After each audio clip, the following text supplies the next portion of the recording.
Bueno, en el intermedio se plantearon algunos de los temas fundamentales: salario, incluyendo salarios mínimos, autonomía y democracia sindical, justicia del trabajo y seguridad en el trabajo. Y contratación colectiva. Contratación legítima, colectiva, real. incluyendo derecho de huelga.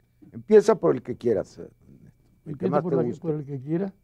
Y si quieres todos o uno por uno. Bueno, a mí Sueña me un parece poco. que el tema mal llamado justicia laboral, en definitiva sería jurisdicción laboral, Muy bien. porque el concepto de justicia yo creo que es otra cosa. El de jurisdicción laboral es una de las historias horrorosas de nuestra historia laboral. Fueron tomadas de Nueva Zelanda.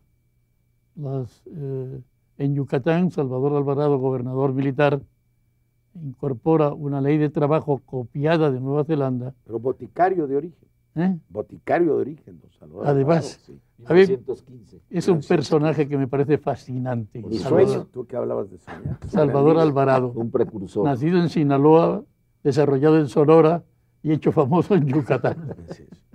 Bueno, pues ahí aparecen las comisiones de conciliación y arbitraje y estas son llevadas al constituyente por Héctor Victoria, Así es. que era realmente el diputado yucateco más significativo. Y hay una discusión entre él y José Natividad Macías sobre las juntas de conciliación, sobre las comisiones de conciliación, en las cuales Natividad Macías dice que van a ser los tribunales más corruptos del mundo. No se Dice, equivocó. adivina. Qué adivinador. ¿Perdón? No se equivocó. Así lo dijo don José Natividad Macías. Y finalmente, en un momento que yo no me explico cuál, porque el proyecto de reforma del artículo 123, es decir, de redacción del 123, hablaba de comisiones de conciliación y arbitraje, y sin embargo en el texto definitivo se convierten en juntas de conciliación y arbitraje, que tienen a su cargo resolver los conflictos obrero-patronales. Pero ahí encontramos una serie de cuestiones impresionantes. Por ejemplo, yo trabajé 28 años en el Seguro Social. Los juicios de los asegurados y beneficiarios contra el Seguro Social se llevan ante la Junta Federal de Conciliación y Arbitraje, lo cual es una barbaridad porque constitucionalmente no se vale. Los conflictos que se pueden llevar ahí son los conflictos entre trabajadores y patrones, no entre los trabajadores Claro. y el sistema de aseguramiento. Por lo tanto, ahí hay una falla constitucional terrible que hay que superar.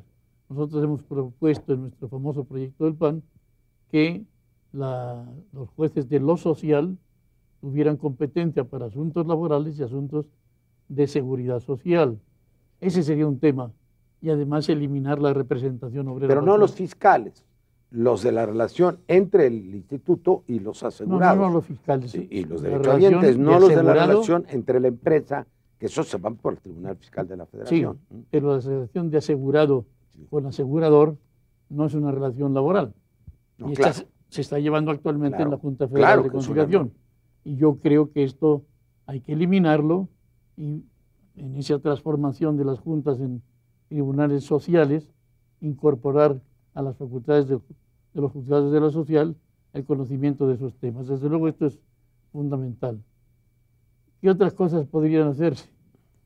Pues obviamente suprimir la representación obrero-patronal en esos tribunales, que fueran tribunales integrados por jueces y punto. Alas. Y así lo Ya. sostiene la Corte en la consulta del Poder Judicial que hizo. Ahí está. Se planteó que era necesario suprimir esas juntas porque con ellas no hay problema de fondo que se resuelva. Porque son juez y parte en todos los conflictos colectivos. Ahora, conviene mucho hacer estas cosas transparentes.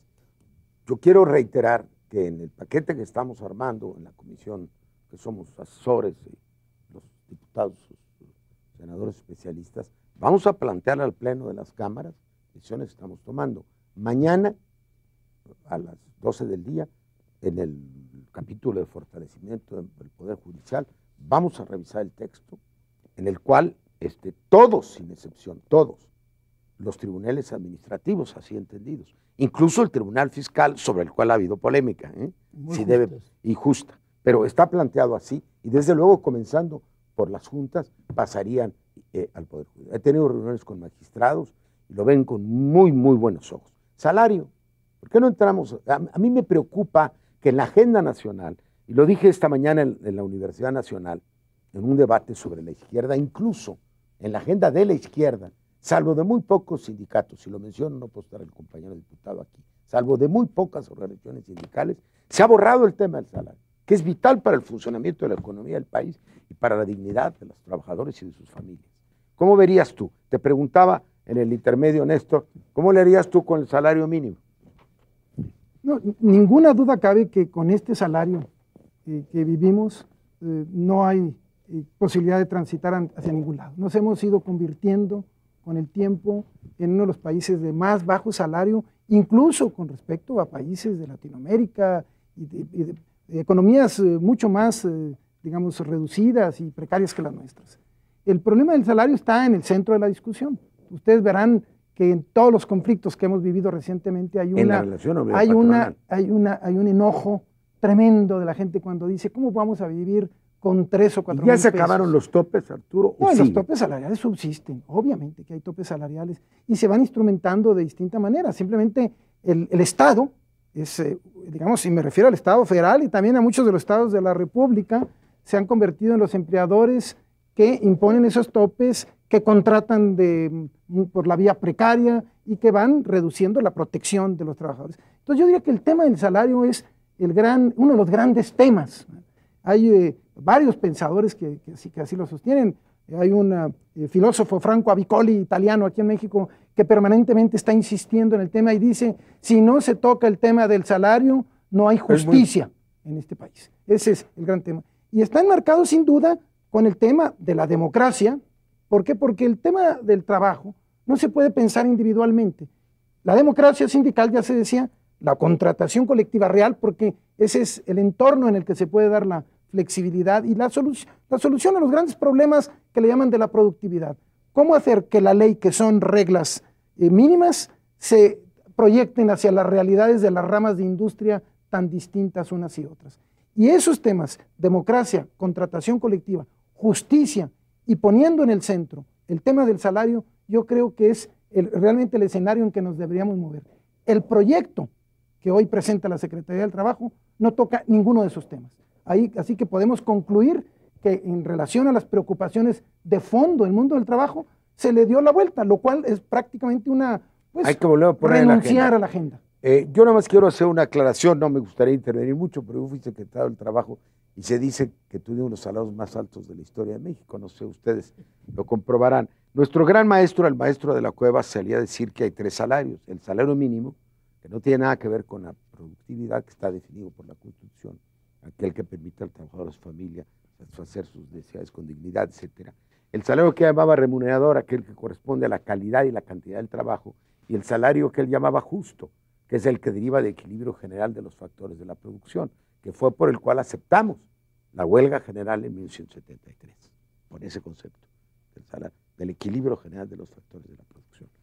Aparte del salario, o junto con el salario, no hay aquí, y tú mencionaste la palabra, neoliberal, no hay aquí la cola de esas reformas estructurales, de la reforma fiscal sobre la base del IVA, de la reforma energética para la inversión extranjera, de la reforma laboral que tienen embotelladas hace 10 años, que ya en ninguna parte del mundo lo están persiguiendo.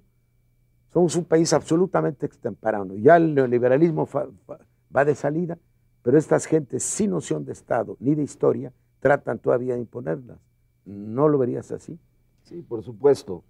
Para entender bien lo que pretende la oligarquía, obedeciendo tardíamente los mandatos del Fondo Monetario y del Banco Mundial, es una contrarreforma laboral que va asociada a lo que ellos llaman las reformas estructurales, es decir, entregar la riqueza petrolera, poner la electricidad en manos del capital privado, judicializar las luchas y las resistencias del pueblo de México. Criminalizar la protesta social. Criminalizar todo ese paquete, ¿sí?, es en el que se ubica esta contrarreforma laboral.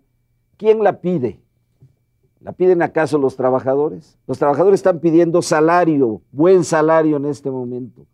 Somos un país que en los últimos 20 y tantos años hemos visto con horror una caída del salario que hoy es de aproximadamente un 80%, tanto en mínimos como en contractuales. Es terrible reconocer, pero así son los datos de la OIT, hoy gana más un trabajador guatemalteco que un trabajador mexicano. Estamos en la lista latinoamericana en el lugar número 17. Para los neoliberales, por supuesto, incluidos los de derecha como Calderón, el salario es un hecho prescindible porque ellos no piensan un crecimiento y un desarrollo a partir de un mercado interno. Y porque nunca han vivido del salario. Por supuesto, en donde el salario es un elemento fundamental para el desarrollo de ese mercado interno.